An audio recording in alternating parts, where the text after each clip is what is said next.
Hello, welcome. This is our office. This is Miss Cross, our secretary. Her extension is 6650. You're going to want to remember that because we call her all the time. And if you don't do your attendance, she will call you very quickly. Good to know. Over here we have our nurse's office. She's not here today because it's Friday and nobody's really working on Fridays in the summer. In here we have our workroom. We have our copy machines, 2 copy machines. You'll have a mailbox over here, and then we have a way for you to send mail across the district, inter-district mail here with envelopes.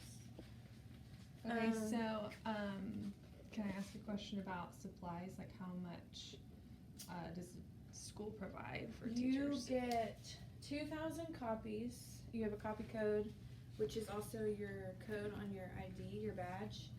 And you'll get 2,000 copies every month, and it changes every month. If you run out, you ask a friend. And you'll get 2 reams of paper at the beginning of the year, but other than that, you'll get $250 to spend however you want with school stuff. Awesome.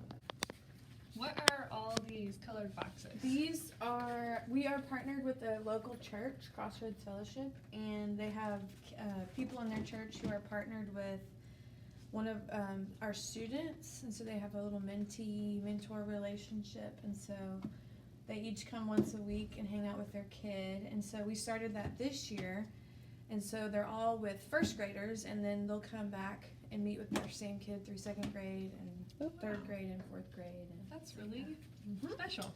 yes. And then this is our little PTA section. It's kind of a mess. Ignore that. This is our counselor's office. So we have someone new coming in. I don't think they've moved in yet.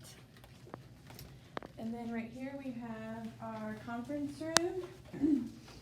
This is where we have ARDS and 504 meetings. So you'll be in here sometime. Are those scheduled during, like, what time of day? Most of them are scheduled during conference, but if the parent for some reason can't make that time work, then we'll work another time. Okay. Like if somebody has to come cover your room so you can go, we'll do that. Or if it's after school, sometimes that happens too.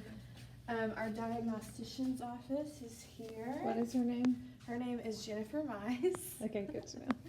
And this is a little lounge for the office area.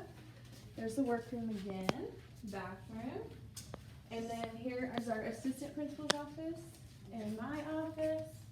And then the principal's secretary, and Shannon, she's in there and she's very helpful and you'll get to know her too. Awesome. Okay, this is Avery. She's one of our first graders. She's fixing to be in 2nd grade, but she was one of the first graders to get in the 100 AR Point Club. Was that hard or easy? Hard. It was hard, but do you like reading? Yeah. Are you gonna get it again next year? Or are you gonna get higher? What's your goal next year? 500. 500? Oh my gosh. Okay. Good luck. So what are these things on the windows for? Those are for all of the AR points, and then the kids who get those points, they get their name up there on the wall. Oh, cool. Okay, this is our library, and this is our librarian, and she's gonna tell us tell you about the our Forge activity center in the library. Well, our Forge, the idea came out of this vision to do, like, go over and beyond what the library normally does. And so instead of housing all of our books in here, we also added to it areas in which kids can practice STEM, so they get a lot of their science, engineering, technology skills embedded in their learning in here. And another thing that we really wanted to see happen is we wanted to see our children take it to a new level, so that, you know, teachers weren't direct teaching what the students were learning, but students were teaching themselves and their peers, and even sometimes teaching us too how to do things. Whether it's using wheels or whether it's using the bolts. I mean, you can see all of the different things that we have here. Like we have the screws and gadgets that they can put things together. This all goes with our cardboard cutout things that they can make different, you know, what am I trying to say? They can make different, like, things like even cars and things that can roll. You can put wheels and things on the cardboard to make them fun and exciting. And then, of course, we have, like you would see in a normal makerspace, toilet paper and paper towel rolls, because we do want to promote creativity in our kids. There's a lot of robots and play sets, foam and foam. We also are known to make slime, which is awesome and fun. There are puzzles. There are the beads, like the pearl beads, that they can put together and show creativity and make their own thing. There are also like science tools here, thermometers, experimenting sets, chemistry sets. Really, they can do whatever they want to. We also have a 3D printer. We do. We have a couple 3D printers. They're not running right now, but so the kids can look up different things that they want to be able to print and show off that goes with what they're learning. So if they have maybe an inquiry or a problem-based learning project that they're working on, they can end up with a product that's in our 3D printer. So we have two of these, one being quite bigger than the other. We also have the touch TVs that they can work with, and yes, we do let our students use all of our pieces of technology. It's not just adult friendly, these are student friendly too. They can even shoot their own video with using the green screen. That's always fun, especially using like Flipgrid. And then some more robots back here, which you can imagine they're very, very popular. These are like our isobots, and these things are quite new. These are Bloxels EDU, so they can come together and use augmented reality to make these things come to life. Not real life, but virtual life. And then we have the 3D dealer sets and electronic snap circuits. So as you can see, I mean, there's more than enough to keep them really engaged and learning. But more than anything, they can use the 4 C's, especially that area of critical thinking, creativity, to come up with something that we haven't even imagined yet. And that's the best thing about our makerspace, The Forge at CCE. Awesome. So, Miss Arlett, when can they, when can the kids and the teachers reserve time? So last year, the kids were able to, teachers would just sign up for library time and bring their kids. Well, this year it's going to be part of our specials schedule. And so we're going to have library, art, PE, and music, and they will rotate those every day throughout the week during teachers conference. Do you know if I can I reserve time outside if of you that? want to bring your kid, your class outside of your their camp time or their lamp time is what it's called now, you could just email or call the librarian and she can get you fixed up. So Midway's vision here is to maximize individual potential within a learner-centered and supportive environment to prepare our students to excel in a global society. And so our vision here, we kind of shortened it from a long statement to just having CCE pride, and the P is for to be positive, the R is for responsible, the I is for innovative, the D is for determined, and for the E is for empowered. And so we really want our kids to learn these while they're here and live these out. And we talk about it a lot during the day, and we talk about kids making sure they're showing their pride and being a good example for our school. Okay, so you talked about AR with Avery. At our old school, we had AR, and it was up to the teachers to implement and use, kind of like as progress monitoring and to group students. And we really were responsible for a lot of making sure students were using it appropriately. Also, part of their library time at the end of the semester was to come to the AR store, and so however many points they earned, they got to spend on, little prizes that the librarian had purchased. Do y'all do similar things here? Yeah, is the expectation the same? Everything that you just said is exactly kind of what the expectation is here for AR. And we just started the AR store this past year to kind of get kids more motivated to get more AR points. The demographics of our school, there's not a lot of reading at home, and so reading is not as fun for kids. They don't really enjoy it. It's something they're like forced to do at school. Is kind of how they think of it. And so we're trying to encourage the motivation aspect of the students to want to read and to read more at home on their own, and so we're still working on that. Awesome. So our library is here, the office is over there, we just came out of. We have a collaboration space here with tables and wobbly chairs, and the kids can come work there and write on, our tables are dry erase, so they can even work on the table, which is awesome. And then down here we have our primary wing. Right here we have our life skills room. We have one of those, and then across the hall we have 2 pre-K teachers. And then down here we have, to the left is first grade and the right is some first grade classes.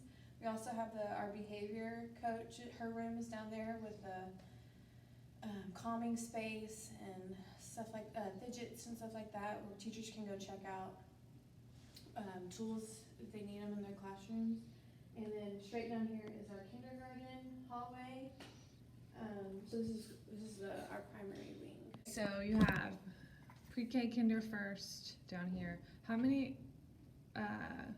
teachers per grade level? So 2 pre-K, 5 kinder teachers, 6 first grade teachers are all down here. Okay, this is our broadcast room. We have announcements every morning on the TV. So if you look in here, there's a green screen, and me and the assistant principal usually do it. Sometimes our PE teacher does it, and sometimes we have kids come in and do it. So it's like our behind the scenes. How involved are the kids in this technology and all this? Do they know how to use this, or is this more like the adult? Right now, this is more adult, but I think we are wanting to incorporate more kids to get involved, and maybe even have a kids broadcasting club and have them do their own announcements in the morning. Great. This is our music room and teacher's lounge. Okay, so how long do I have for lunch? Each teacher gets 30 minutes for lunch. Where is there a place for me to keep my lunch, or do I have to have it in my room? There are 2 refrigerators in here, and there's a cook machine and a snack machine, and some bathrooms. Am I allowed to have any appliances in my classroom? Yes, some teachers have refrigerators in their room. Okay. At my last school, they charged a yearly fee for that. Do you guys?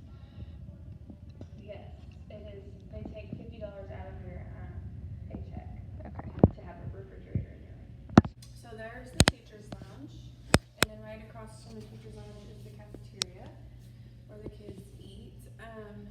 The kids get the 30 minutes as well, except last year we started where the kids eat for the first 20 minutes, and then the last 10, if they have good behavior in the cafeteria, they get to go outside for extra recess, like 10 extra minutes of recess. And so that was to kind of get work on our behavior in the cafeteria, and to get kids to eat faster than they were. And so that's worked out really well.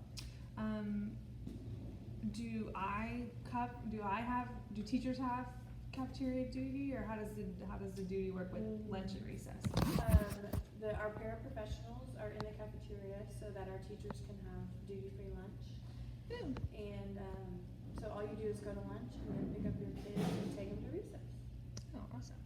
So we just left the cafeteria, and now we're at the gym.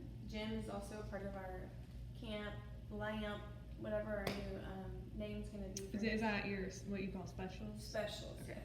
It used to be computer art, music, PE, and now it is library art, music, PE. And it's kind of a mess in there right now because we just got our new reading adoption for Fountas and Pinnell Classroom. We did have McGraw-Hill, but our adoption ended. And so now we are adopting Fountas and Pinnell Classroom, which, since you're going to be a UR teacher, you will get to use some of that. And basically it consists of and since you are an ELAR our teacher.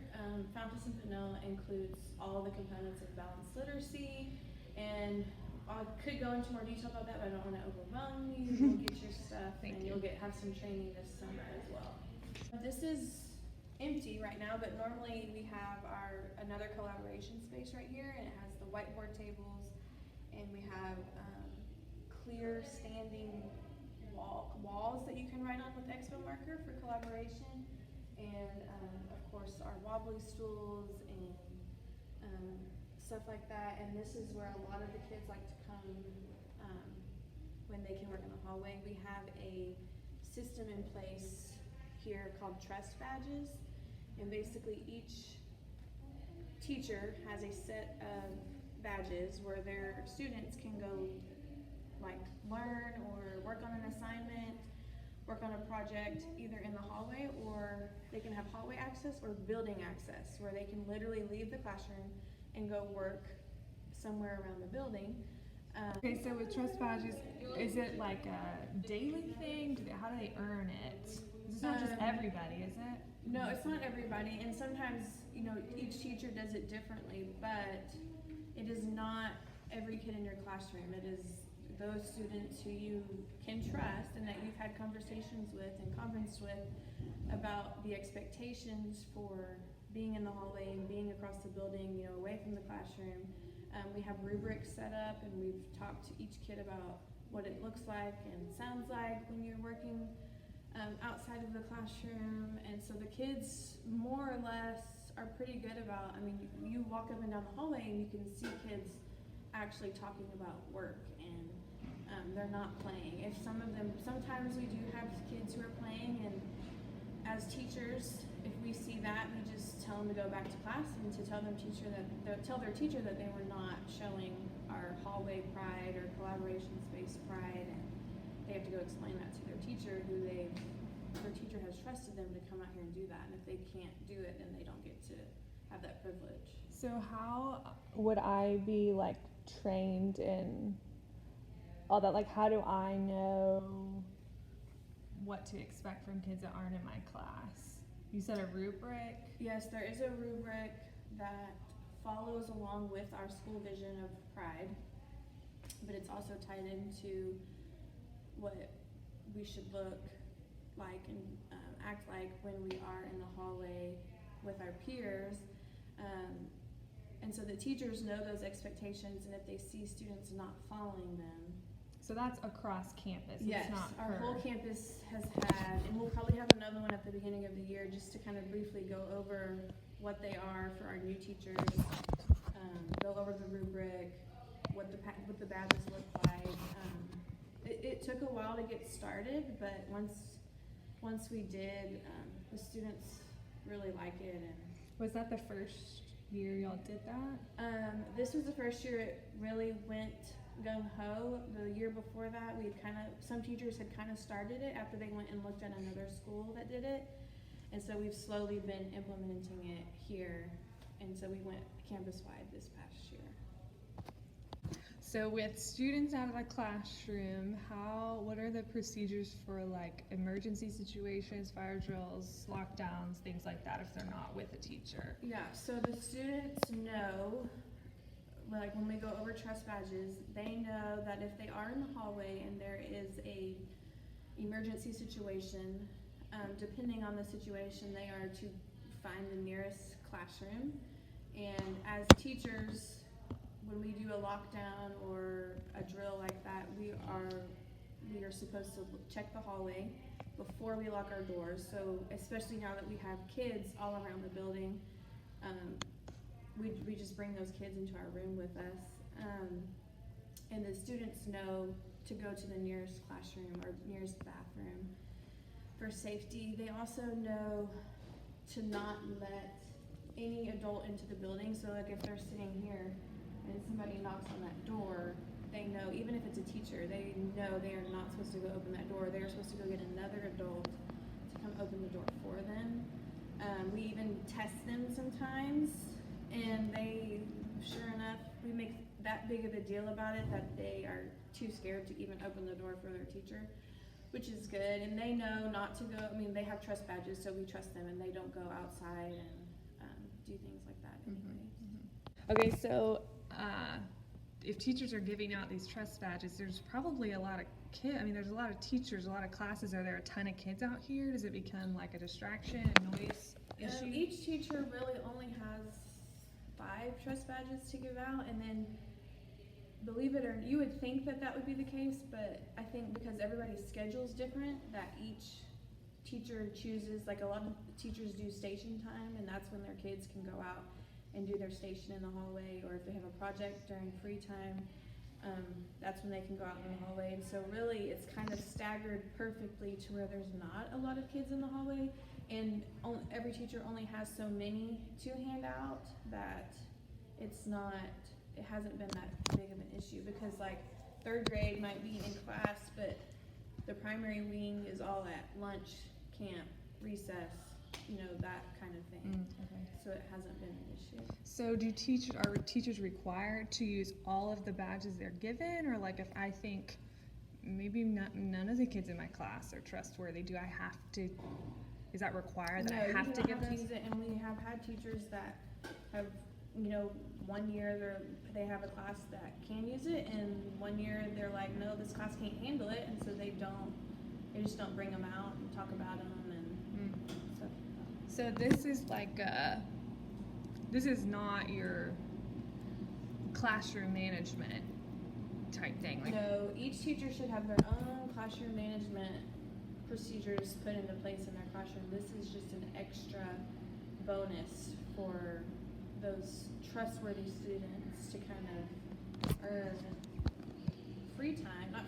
but free work time outside of the classroom, not restricted to the classroom. so does the school have any kind of thing that the teacher can use as their behavior system, or like their reward system, or any kind of things like that? We have little dollars, or passes. They're called Panther Pride passes, and so when teachers or staff see kids doing things the right way and showing pride and being kind to others, kids, we can give them Panther Pride passes, and then at the end of each 6 weeks, we have a extra recess where the kids can use their Panther Pride passes to buy extra recess for that time. Are we required to have something in our classroom that students can spend their Panther Pride passes You are on? not required to, but you can if you want a store in your classroom. Teachers can also have a store in their room, and kids can use their Panther Pride passes for that. And sometimes the kids would rather buy from their teacher's store than spend it on recess. Sometimes if their friends aren't getting extra recess, then they don't really want it. So trust badges doesn't really, like, they can't pay for a trust badge. No. Those are two separate things. Okay. Can I take Panther Pride passes, trust badges? Can I take any of that away? Is that up to me? Absolutely, yes. And I would tell my teachers to tell their students that if they're not showing pride, for me, it would take just one time, because I'm trusting you, and if you can't show me that, then you're untrustworthy, and so you don't get that privilege anymore. But some teachers want to give their children extra chances and to earn their way back to being trusted. And Okay. Okay. Is there a school-wide PBIS system? We are starting Champs again this year. We kind of went away from it for a while, and then now we are starting it back up, and so we'll have more training for teachers who have not had Champs training before school starts in the summer. Am I required to use that? Yes, this will be a required thing for every teacher to use campus-wide. Pineapple board, and basically in Hawaii, pineapple is kind of like welcome, and so we have days and times for teachers to come write when you can come to their room to observe, a lesson they're doing and an activity they're doing, just to promote teachers learning from each other and continuing their education together. And it has been a fun thing to watch, and the teachers are really getting a lot of stuff out of it from going and observing just the person down the hallway from them. So am I required to like put my lessons up there, or is this optional? This is an optional thing, and you don't have to put your lesson up there, but you could put kind of what you're doing so that people can see, oh, I would be interested in that. I want to go watch that, and you can kind of, word of mouth kind of gets around, and where this one teacher's doing one thing, and so they want to go watch that teacher do that thing, or somebody might ask, well, I really need help with this, and so they say, well, go see Miss So-and-so, she's been doing that, for a couple weeks, and it's working really well, or go ask so-and-so because she tried it and it did not work well. So it strikes conversations like that too. Do you have an instructional coach here, or like what is your interventionist, instructional coach, behavior coach We have situation? an instructional coach who's over math and reading, all grade levels, and she does, her and our technology coach and our behavior coach, they do coaching cycles, and so they each have an assigned number of teachers that they go in and observe and video and work with that teacher to create goals and implement those goals. And is that related to T-test at all, or is that just like teacher learning? It is just teacher learning, and it's not related to T-test at all. It's not for an appraise. It's not getting appraised. It's not getting scored. It's simply just for the teacher to learn and strive to be better and reflect. We have instructional coach, behavior coach, technology coach, and then we have a math and reading interventionist. What is in my last school we did not have a technology coach. What is her job? Well, Midway is very into technology, and so they have their own IT department, coaches. So each campus has a technology coach just to bring in new ideas, show us the new things coming on that we can use in our classroom. And she's even so detailed that she goes and looks at the teachers' lessons plans and finds fun apps and things and activities for them to do on the iPad for that next lesson that they're doing. So how do we have to check out iPads? Do we get a small set? How does that our work? campus is 1-to-1. The whole district's 1-to-1, so each kid gets their own iPad, and so you always have access to that right there in the classroom. Do they, like, what if a kid doesn't come back to school with their iPad, or do they take them home? The elementary and middle school kids do not take home iPads, they stay here, but the high school students get to take their iPads home. This is our upper elementary wing where we have 2nd grade, 3rd grade, and 4th grade, and our primary wing likes to call this the no fun zone because we're all focused on STAR testing and stuff. So here we have our SPED resource rooms. We have math resource teacher in classroom, and we have a reading resource teacher in classroom for those students who get pulled for so many minutes a week out of class. We also have some students who are co-teached, and so the SPED resource teachers work that out with their schedule and push into classes. We also are going to host for the first time a functional life skills self-contained class this year, and so we have some construction going on to make that possible. We used to have a science lab and a computer lab, but we had to get rid of that to make sure and house our life skills class and all of our SPED classes. Our science teacher did several grants to get us this wonderful garden, and so the kids come out here and plant things and watch them grow and do projects over them, and so it's turned out really nice.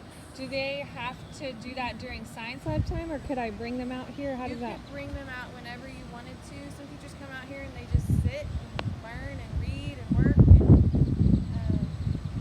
or some teachers ask the science teacher, like, what can we do to help the garden, and they bring their class and can help. So how does the science lab work?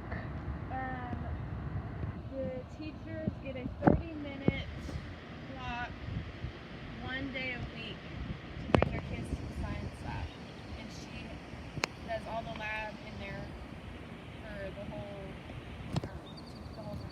for ELAR teachers too, or just The the math teachers teach science, so they bring their class during their science.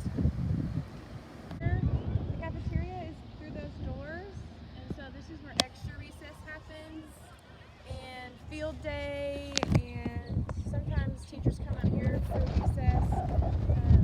Another grant was written for our Gaga Ball pit. I highly encourage teachers to write grants because we have a Midway Education Foundation, and they give out hundreds of thousands of dollars to teachers who write grants for all kinds of, I mean, we have so many things in this building that are all from teachers writing grants. So I highly encourage that. So we have a Gaga Ball pit, and we have a little track that kids can play on. Is too. this all back there is Castleman property? No, this right here belongs to the park across the street, which sometimes we do walk over there and play on that park instead of our playground, but it's not ours. This is our 2nd, 3rd, and 4th grade playground, and the kids, every grade level gets 15 minutes of recess put into the schedule. And towards the end of the year, we kind of extend it because kids get crazy towards the end of the year. And then our PTA is currently working on putting shades above the playground because the equipment gets hot. Okay. Your badge gets you into any door. Another door. No. It's not working. Okay. It does work. This is the 3rd grade hallway, and we have our reading instructional specialist and math instructional specialist. And then this is going to be your room.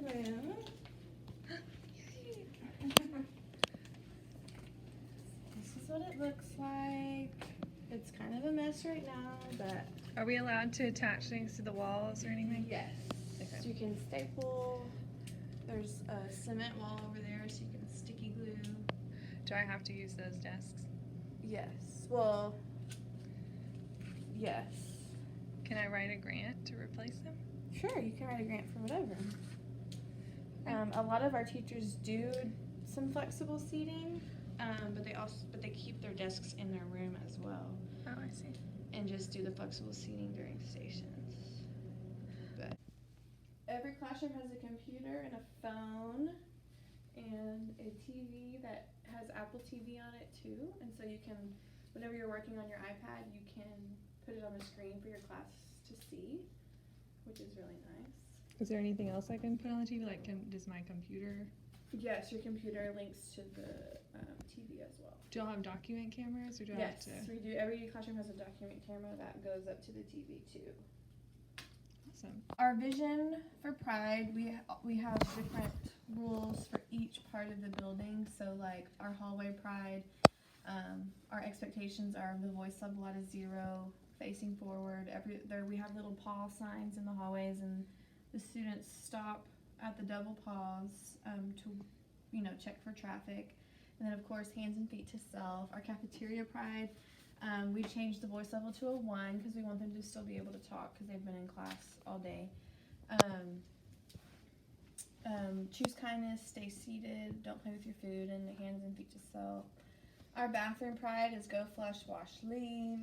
Playground Pride is choose kindness, hands and feet to self, and be safe. And then when we have assemblies every Friday in the gym instead of announcements on the TV. And so it says voice level 0 to 1, but it kind of gets louder than that. Choose kindness, stay seated, and hands and feet to self. Is this something that the teachers will be expected to do? Like, everybody does these? Yes, these are our campus-wide rules. Can you show me an example of the pause you were talking about in the hallway? There are some right out here. So you'll hear in the hallway, stop at the double paw, Oh, and I that's see. where they stop. Okay. So our lockdown, lockout, shelter, we have training every year district-wide, and they bring in like the SWAT team and actors, and they literally go through like a school shooting scenario, which is kind of scary, but it's really good to look at and then reflect, like, what would you do and how would you do that. So you'll learn more about that, but like even for a lockdown, our doors are locked at all times. And so you'll just shut your door and then pull your curtain and then turn off your lights, which I'm sure you're used to from your old school. Our room, it's a mess right now because we are kind of revamping it. So this is where we have PLC or meetings, data meetings. How often, like, what do I need to carve out of my schedule during the week? What are the meetings that I'll be involved in every week? Every Tuesday is content planning, so you'll plan with your other two ELAR teachers. And Do I have to do that in here? no, y'all can do that in your classroom or wherever. And then every Thursday we have PLC, and so that's with your whole team. And sometimes we'll break off into math and reading, and that's usually in here. And once a month we have tech PLC, where our tech coach comes in and shows us some new stuff. How will we do planning? Is it like everybody has to plan together? Can we take separate topics? Are we expected to? I highly encourage all the teachers to plan collaboratively together, just because that is, what we are about here at Castleman Creek. If you divide up lessons and have one teacher do one thing and one teacher do another, then the lesson in each classroom is not really cohesive, and they're not teaching the same thing, or you may not know what exactly to the detail what that teacher planned because you didn't help plan it. Mm-hmm. This is Amy Millett, one of our kindergarten teachers, and so we are sitting Indian style like kindergarten teachers and kindergartners do. And here at Castleman we do something a little different for kindergarten, and it's called Kindergarten Camp, and so she's going to tell you a little bit about that. So about 3 years ago, we heard about this Kinder Camp model, and so we researched it. We talked to other schools that have done it, which isn't very many. It's pretty new, and got the idea of how exactly it works. So we started it 2 years ago, and the first week of school for kindergartners, they're just placed into a kindergarten classroom, which we have 5 teachers, so they're just placed in a room, and that's where they are for the first day of school. For the rest of the week, they rotate to each of the different 5 teachers. So all of the teachers get to meet all of the kindergarten students, which is really helpful in kindergarten for everybody to know everybody. It helps with safety, with the kindergartners being comfortable at school, and it's a really great model. And then at the end of that week, so after all of the kindergarten students have seen all of the teachers, we meet and set the official classes for the rest of the year, which is how the older grades can do it, with students coming up, because we know the teachers, we know the kids, we know where their best placement would be. And not all those kids went to pre-K here. Right, and we only have 2 pre-K classes, and we have 5 kindergarten classes, so that's a lot of new students. So it's really giving the kindergarten teachers the same privilege that the older grade teachers have of getting even classes of academics and behaviors, of really making sure even things like boys and girls are evened out, making sure we know where the students are at. We do our assessments during that kinder camp time. We have paraprofessionals come help us, so we know what letters they know, the sounds they know, the numbers they know, and then we sort them based on that, so that that second week of school is really our first week of the school year, and that's when we start our actual academic lessons and things like that. Who all is involved in the process of deciding, like, sorting out the kids? That is a great question. So after the first week, the kindergarten teachers get together by ourselves to have very honest discussions about it. And then when we make our final sort, we have our behavior specialist in the room, we have our principal and assistant principal, and if the speech pathologist and the special education teacher, the resource teacher can be in there. If not, they give their input as well. So we do have our honest discussion with just the 5 kindergarten teachers, and then we have the input of everyone else who will be with these kids throughout the year as well, the ESL teacher as well helps. So you mentioned there's a lot of things that you pay attention to. How do you keep up with, the 100 kids and the specific things to those students, and how are you all aware during that meeting of what each student is like? With our home base on that first day, we have a binder, and the binder has each student's name with kind of like an evaluation sheet where the paraprofessionals put their letters, sounds, numbers, all of that information. Our PE coach is amazing and takes a picture of every kindergarten student and puts their little picture at the top, which is helpful because you kind of, like this year we had 4 Benjamins, and remembering which Benjamin was which was difficult, so having their picture was helpful. And then we take notes, and those notes are based on how they're getting along with the other kids, if they're really shy and nervous, if they're very outgoing and talkative, things like that, as well as scissor skills. Are they able to use scissors? Are they able to hold a pencil? Are they able to write their name? Just little things like that, which help us separate the kids out. And then that binder goes with them. So day 2, my homeroom goes next door to Miss Lang. So the binder goes with them. So Miss Lang is able to take notes. If the paraprofessional hadn't finished the assessments, they just grab the binder, we take notes on their page, and that goes with them all week. And then we use that binder, and that's how we sort the kids at the end of the week. We open the binder, take out all those pages, and we're able to actually move those physical pages, which helps us see how many kids we have, making sure somebody doesn't have too many boys or girls. We don't, and we also label them with sticky notes. So if they are academically on track, beginning of kindergarten level, they have a green sticky note. And then other factors play into it, but we'll have yellow sticky notes if they're struggling a little bit, red sticky notes if they have a lot of room to grow, and things like that. So we do have identifiers to help us make sure one teacher doesn't have all of the red sticky notes or all of the green sticky notes. Kind of. What is some of the feedback you've gotten from parents about this model? At first, the parents were a little nervous and a little anxious, just not knowing how it was going to go. And our very first year doing it, we didn't have a lot to tell them. We thought it was going to go really well. Other schools had done it and loved it. But that first year went really well. The kids enjoyed seeing all of the teachers. They enjoyed the activities we did during kinder camp. So for them, it was just a fun experience. And the parents were really thankful that we were willing to put in all of that time and energy into finding the best placement for their child. And a few parents at the end of the week were disappointed that their child was going to move to a different teacher, but that disappointment didn't last long. Once they got in the groove of things and got to know that teacher, all of the parents were very excited. And by the end of the year, they were telling the upcoming parents how wonderful this model was and how glad they were that Castleman Creek did this. So the first year had a few nervous parents, but after that, it's been smooth sailing. So hopefully it continues.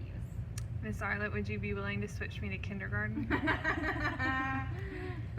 So with the success from kinder camp, we kind of decided to try it in first grade a little bit different. And so what happened this year was the kindergarten teachers they placed all the kids where they thought they should be for first grade classrooms. And then they actually took a day and flip-flops. The first graders came down to kindergarten for the day, and in those kindergarten classrooms that the teachers set for the following year, for this year, got to go up to first grade and spend 45 minutes rotating between all of the first grade teachers. And so all the teachers got to experience, what each kind of classroom and personalities and what that was like, and then meet after that day and kind of talk about which classroom would fit best with them and their personality and how they do things. And then they even had to kind of meet and reorganize some of the children based on some other things involved. And so we did that this year with first and kinder, but we would like to do it school-wide this year and kind of just pick a day where everybody moves up and we give it a test trial run and then see how that goes.